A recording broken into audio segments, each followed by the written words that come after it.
Hi, I'm Veronique. Today I'm going to introduce you my new exhibition. It's called Death Becomes Him. Why Death Becomes Him? Basically, it's a bunch of a picture of a man being eaten by fish. Why fish? Because in patriarchy society, woman is often compared as a fish, and the fish is often some kind of a representation of the female sexuality to be consumed by man. For example, there's a saying, there's plenty of fish in the sea. Even when it comes to male version of a mermaid, male mermaid is often very homosexualized, which is another type of a feminine representation. And also in classic literature, like Old Man and the Sea by Ernest Hemingway, in the novel, old man dared himself to just conquer a giant fish, so he had to endure lots of pain to take it like a man. So here I am to be presenting man dared themselves being eaten by fish to dignify their manhood. Alright, I'm doing an English version of this introduction called Death Becomes Him. Now our first man fish is Prince Harry. The reason why I chose Harry, because Harry is it's getting married this year, so he's officially starting the marriage. So to be consumed by marriage and the public, and also by the English public, and also maybe the global public. So he is our first man fish. And the reason why I chose these two fish, these two fish is the so-called royal fish in England. Whenever there is a whale or some kind of a sturgeon just swimming over the English shore, they are just a property of the royal house. So I kind of chose these two fish to consume Prince Harry. So that is my whimsical imagination. So have fun, okay? I can introduce my second picture in Death Becomes Him. This is a very typical Taiwanese seafood restaurant. It's a very a famous local culture. And in this one, Zizek, he's the famous philosopher in South Europe. He's kind of being eaten by some kind of puffer fish. Puffer fish is used as sashimi in Japan, and usually taken consumed as a seafood in Asia. So this picture is called political correctness. Political correctness, according to Zizek, it's some kind of a willful intolerance against any type of voice, and it can be very authoritarian. So in order to be brave, a man and anyone should be courageous enough to eat a poisonous fish, as you should try to just be a little bit more sympathetic and empathetic toward any opinion that is politically incorrect. Thank you so much for listening. Hi, today I'm going to introduce you a picture. It's called The Ring of the Senses. It's a story, it's a movie made in 1976, released as a French film because of the explosive sexual material involved. So somehow it was also truthfully adapted from a true story in Japan, which happens in 1936. In which a geisha cut off a man's penis to in memory of their love. So I kind of use this picture to glorify the Japanese spirit of love, which is very raw and untamed. It's very and also very direct. And also in the movie, in the Ring of Senses, and the director tried to use the movie to channel that it is actually more noble and greater to die for your love than engaging any form of fascist violence against China. Okay, thank you for listening. I just introduced a picture. It's called Bewitched. Why it's called Bewitched? Bewitched describe a state of confinement a man feels when he is helplessly in love in a very negative way. It feels like some kind of a dead fish trapped in a can. So this is called Bewitched. And also all the flower around the manfish is kind of used for witchcraft in medieval times in Europe. So this is called Bewitched, to describe how trapped you feel when you are in love and without any clear idea about the object of your romance and your desire and your affection. And this piece is also inspired by a 1960s movie starring Charlton Heston. It's called Warlord. So this is introduction about the Bewitched. Thank you for listening. I just arrived at some Greek restaurant which is located in some popular area in Taipei City, and this is the first 3 pieces I made for manfish. It's like a man trying to prove his the magnitude of his manhood by volunteering to be consumed by fish. And I have 3 positions of manfish. Manfish in deep sea, manfish is rising above the water, and the manfish upon a group of ices. So this is the first manfish series, and also this also the 3 pieces about Scandinavia. But I try to make a contrast by using the Greek flag to contradict Scandinavia. For example, this is Swedish manfish, Norwegian manfish, and the Finnish manfish. Okay, thank you for listening. Hello. This manfish is a catfish eating man that we along with a small mushroom. It's just a metaphor for like everybody is a potentially a catfish online. So a man just disguising to a catfish and being consumed by catfish is someone who just hidden behind his online identity and try to get a sense of freedom and liberation. So somehow he's also being consumed by this force of power of invisibility. So this is a manfish of internet friendship. So yeah, thank you. Oh, hello, this is my interpretation of the 1992 movie A River Runs Through It, directed by Robert Ruffalo and starring young Brad Pitt in 1992. So the movie is about a family just getting together and united by the act of a fishing child in a river. So the movie is called A River Runs Through It. So now I just try to use the flower called the Delian to symbolize the power, the sense of liberation in the act of a fishing child in a river. So somehow I just try to express the feeling of a man grab a sense of freedom and being consumed by this kind of freedom by the act of a fishing child. So this picture is called A River Runs Through It. Thank you for listening. This picture is called Fire Smoke Mao. Why is it called Fire Smoke Mao? Because fire smoke fish is it's Mao Zedong's favorite. Mao Zedong is the first chairman of the People's Republic of China. So somehow I kind of use this picture. For example, this dish is with spice. So it's kind of Mao Zedong is being eaten, being consumed by Taiwan's home-breed fish, Wuguoyu and the tilapia. So somehow Mao Zedong is being consumed by a patty fish, but he still remained brave and tough as he always was in the past. He was the first liberate, most powerful man in Asia. So this is Fire Smoke Mao. Thank you for listening.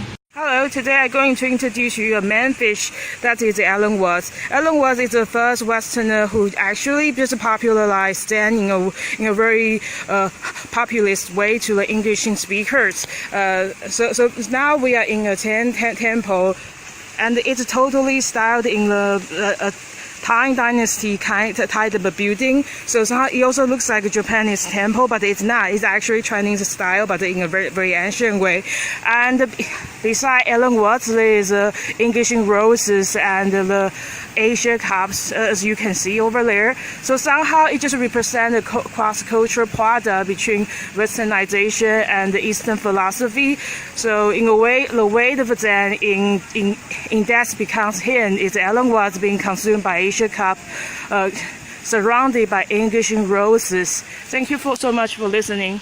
Hello, today we're going to introduce you a picture. It's called Contemplate for the Love of Humanity.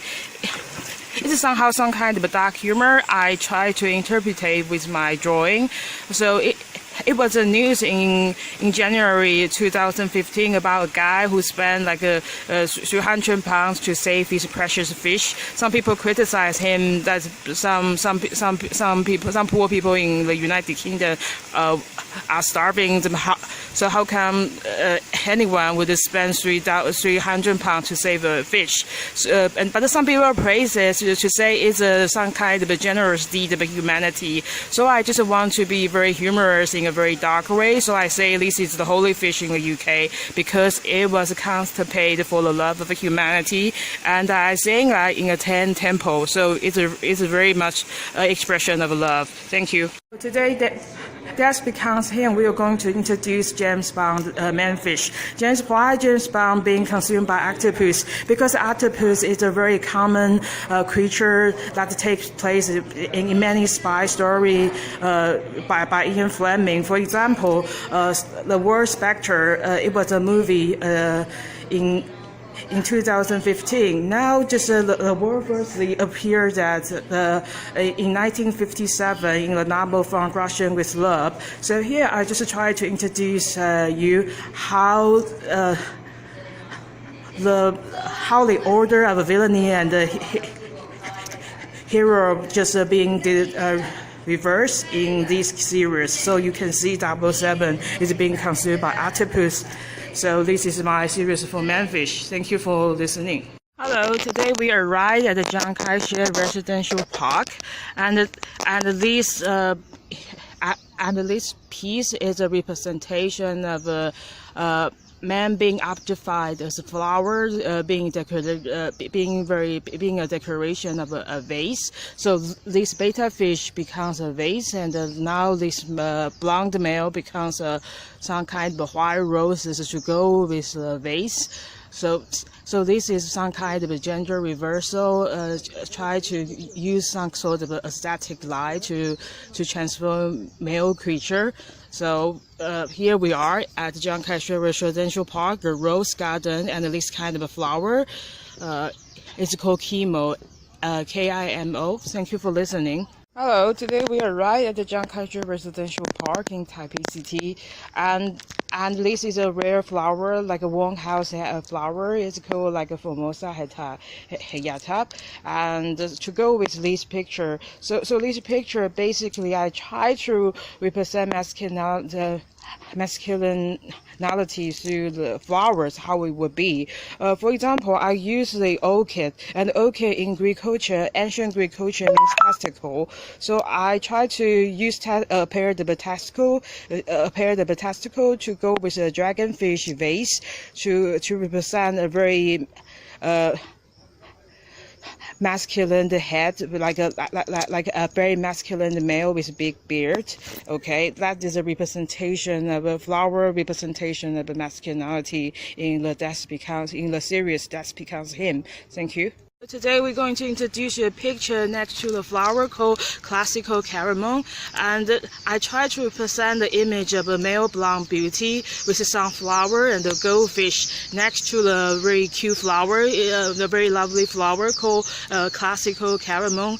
I try to represent the sun shining feeling, that kind of pleasant feeling, ideal male blonde beauty tend to bring to women. So this is another kind of a trial in the series Death Becomes Him. Thank you so much for listening, and we are now at Chiang Kai-shek Residential Park. Now it's raining. Now thanks so much for listening.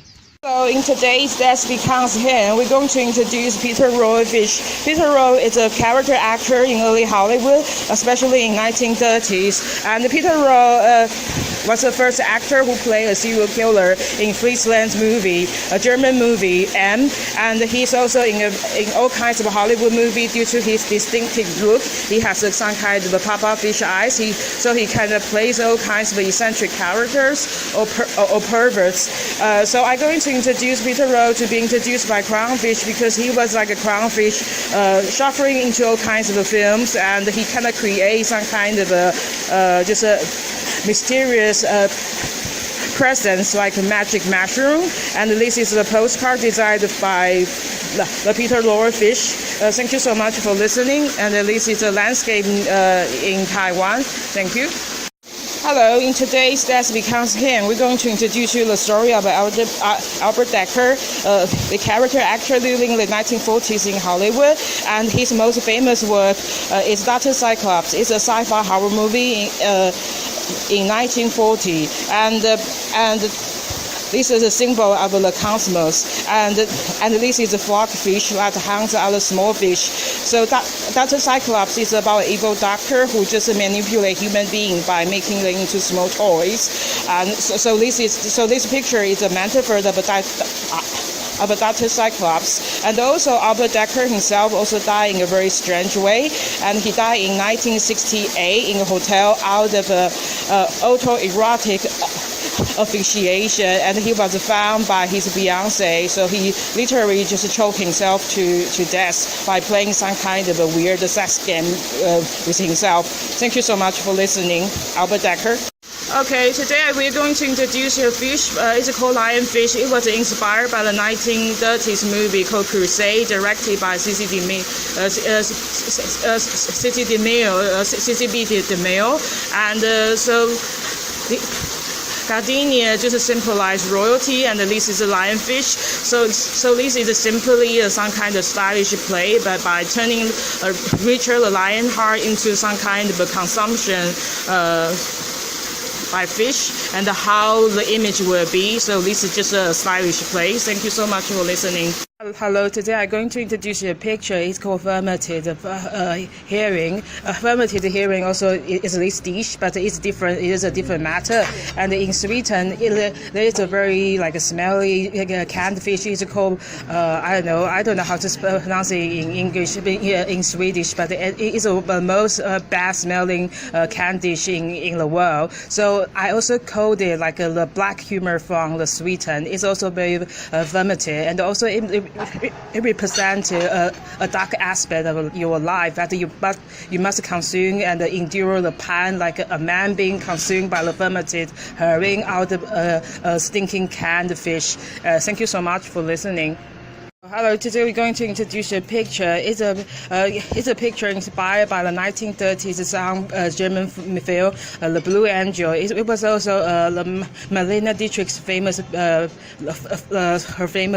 her first famous movie. And in this picture, in the German original title of the novel, is called Professor Garbage. So Professor Garbage, he cannot sacrifice his academic position for a pair of lovely legs owned by a beautiful woman. And in the end of The Blue Angel, he was also being humiliated in public as a clown, as a gesture by the German public.